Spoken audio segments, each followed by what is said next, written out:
আসসালামু আলাইকুম। সচরাচর সকল মসজিদের, সকল বলবো না, ম্যাক্সিমাম মসজিদের একটা কমন ব্যাপার আমি আজকে বলতে চাচ্ছি, সেটা হচ্ছে সম্মিলিত মোনাজাত। আমি সম্মিলিত মোনাজাত সুন্নাহ নাকি বিদআত আমি এটা বলতে চাচ্ছি না, আমি এটা অন্য ব্যাপারে কথা বলতে চাচ্ছি। আপনি নিজেও একটু লক্ষ্য করে দেখবেন, যখন ইমাম সাহেব সম্মিলিত মোনাজাতের জন্য হাত তোলেন, সবাই তখন হাত তোলেন, কিন্তু একটা ব্যাপার খেয়াল করছেন কিনা জানি না, একটু খেয়াল করে দেখবেন নেক্সট টাইম থেকে।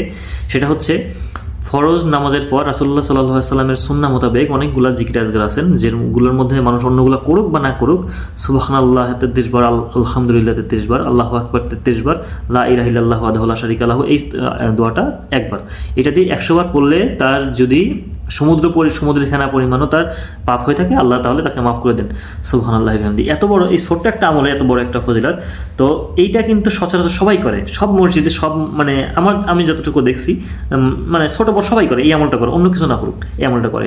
কিন্তু দুঃখের ব্যাপার হচ্ছে, যখন এই আমলটা করতেছে, হয়তো তার সুবহানাল্লাহ 33 বার বলা হয়েছে, এতটুকু বলা হয়েছে, এরপরে হয়তো ইমাম সাহেব হাত তুলে ফেলছেন, সম্মিলিত মোনাজাত করার জন্য হাত তুলছেন, তখন ওই ব্যক্তি সে ওই তাসবিহ পড়া বাদ দিয়ে সেও ওই দোয়াতে শরীক হচ্ছেন। এখন এই দোয়াতে শরীক হওয়ার পরে দোয়া শেষ, সে আবার সুন্নত নামাজের জন্য দাঁড়িয়ে যাচ্ছেন। এখন আমার কথা হচ্ছে যে, এই ব্যক্তিটা যে একটা তাসবিহ পড়তেছিলেন, তাসবিহটা শেষ হলো না, এর মধ্যেই যে ইমাম সাহেব এই মোনাজাত, সম্মিলিত মোনাজাতের জন্য হাত তুললেন আর সে তাসবিহটা বাদ দিল, এই বাদ দেওয়ার দায়ভারটা কে নেবে? সহিহ বুখারীর 2409 নম্বর হাদিস, রাসূলুল্লাহ সাল্লাল্লাহু আলাইহি ওয়াসাল্লাম বলছেন যে, প্রত্যেককে তার অধীনস্থের ব্যাপারে জিজ্ঞাসা করা হবে, প্রত্যেককে তার অধীনস্থের ব্যাপারে জিজ্ঞাসা করা হবে। ভয়ঙ্কর ব্যাপারে, কিন্তু এটা কিন্তু মজা না, ভয়ঙ্কর ব্যাপার।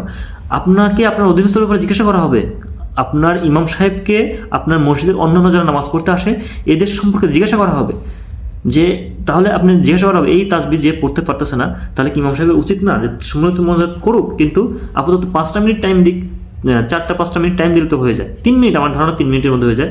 তো 3 মিনিট, 4 মিনিট, 5 মিনিট টাইম তো দেওয়া উচিত যে এই তাসবিহটা শেষ করুক। তো এই তাসবিহটা যে বাদ দিল বা করতে পারলো না, এর জন্য কি ইমাম সাহেবকে জবাবদিহি করতে হবে না? এখন আপনার কি উচিত মনে হয়? আমার মনে হয় যে ইমাম সাহেব যদি নাও বুঝে থাকেন বা খেয়াল করে না থাকেন, আপনার খেয়াল করে দেওয়া উচিত, আপনার মনে করে দেওয়া উচিত। আপনি কিন্তু একটা জবাবদিহির জায়গাতে আছেন। আসসালামু আলাইকুম ওয়া রাহমাতুল্লাহ।